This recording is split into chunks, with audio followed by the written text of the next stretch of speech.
Акцијата во Рома кафе во Кавадарци била претходно координирана од повеќе институции. Немало никакво приведување, а инспекторите влегле внатре во објектот, половина час од како започнал концертот. Првиот човек на државниот пазарен инспекторат Владко Стојковски за ТВ24 хронолошки објаснува што се случувало на забавата со пејачот Аца Лукас. За да се утврдат нерегуларности, велат од инспекторатот, забавата морала да започне. Утврдено и двојно повеќе гости и прекршување на законот за пушење. Пејачот започнува да пее во 22 часот и 30 минути. Инспекторите по претходно подготвена и координирана акција влегуваат во 23 часот. Утврдени се две нерегуларности. Ќе бидат доставени два платни налози во рок од 8 дена. За прекршување на законот за пушење казната е до 3, а за поголем број гости од дозволеното е 1000 евра.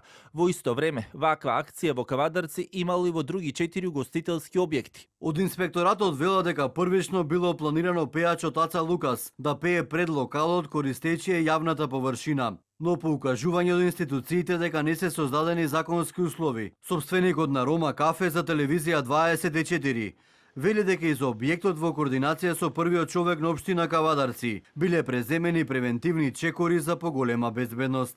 Односно ги работевме во координација со градоначалникот. Тој ме координираше како и што да правам, да се поднеси барање до сите институции. Тоа го сторивме. Од никаде не добивме негативен одговор, добивме само од општина дека не смееме да го користиме тротоарот и не смееме да поставуваме маси и столици таму. Тоа го испоштувавме, не ставивме ништо. Никогаш не ни рече дека треба да е од висок ризик настанот, за ние да го прекинеме пред да почне.